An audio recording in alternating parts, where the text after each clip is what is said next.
You did restart it, right? I stopped it and I did it how I do it all the time.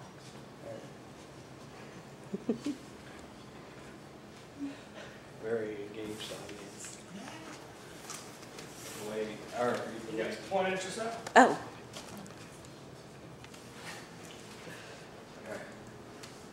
On October 29th, 1969, a single connection was made between two computers at the University of California, Los Angeles, and Stanford Research Institute. The two-letter communication was the first ARPANET connection ever made, and the start of a revolution called the World Wide Web, or Internet. This transcendent web of communication covered the world with its tentacles and changed it forever. It is this evolution in civilization that I would like to talk to you about today. The Internet has been one of the greatest achievements of man because it has brought information to all parts of the world, brought people closer together, and created the world market of today. To start off with, the World Wide Web has retrieved and brought nearly every bit of information available for the entire world to access. According to www.internetworldstats.com, an estimated 6.93 billion people used the Internet in 2011, which contained approximately 367 million websites at that time. Users of the Internet can gain knowledge of interests that before would have possibly taken a lifetime to gather. And collaboration has never been easier. Many people are reaching out to understand and bridge the difference between their cultures and others. Some of these people have even broken down barriers that have existed for centuries and have accomplished much since the Cold War of the 80s. With the combination of the Internet and an intensive satellite system, we are able to explore places that we have always wanted to see without going there. Or even finding a way to Grandma's house with better directions than over the river and through the woods. The Internet has also brought about a change in our lives that was never before available to working class, and that is online education. Many colleges now offering online courses like this one to those who have little or no time for traditional education like me, and more people are returning to school to gain a higher education. Next, with nearly unlimited access to social sites, the Internet has brought the people of the world closer together than anything else in the history of man. There are more than 200 social networking sites on the Internet, and some of the major ones are Facebook, Twitter, and Google+.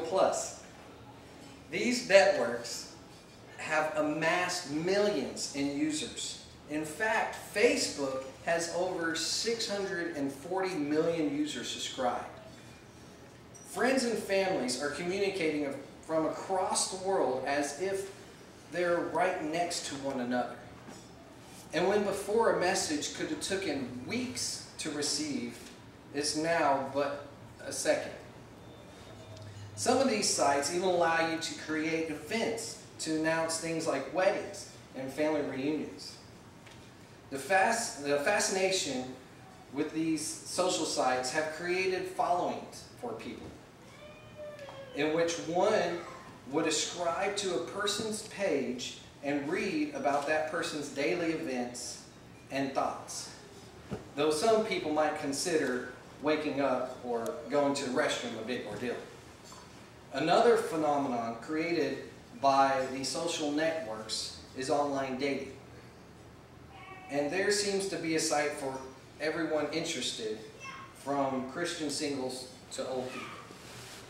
Though this has been looked upon as a sad way to date, it is quickly becoming more popular among those tired or luckless of traditional means of finding that someone out there.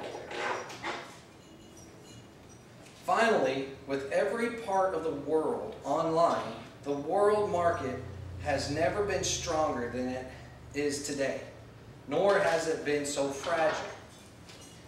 With just less than 200 million commercial websites available, it is no wonder that the world market has grown so well.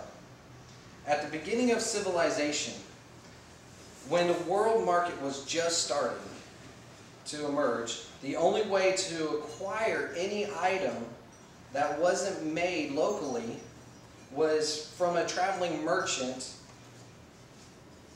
at a community bazaar. But now we can order anything we want from anywhere in the world and get it within a matter of days' time. Also, with sites like Monster.com and LinkedIn, anyone can apply for a position in a company and gain an interview, even if it's halfway around the world. But this access to additional workforces has been a strain on local communities and the workforces of lesser economies with lower educational differences between their educational standards. This intertwining web of goods has created a world economy that closely resembles the game of Jenga.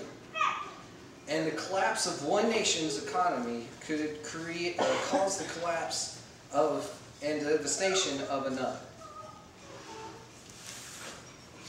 In a discussion between Captain Kirk and Dr. Taylor in Star Trek IV, Kirk is asked, "Don't tell me, they don't have money in the 23rd century." Kirk says, "We don't."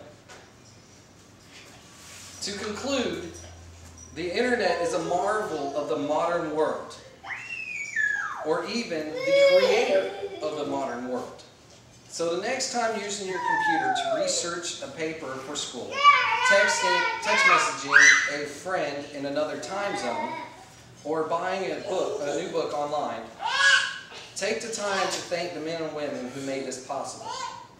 I leave you now with this: change is the essential process of all existence. Spot. Thank you. Woo. Do we have a Q&A? A little Q&A. Any questions? Who's Spock?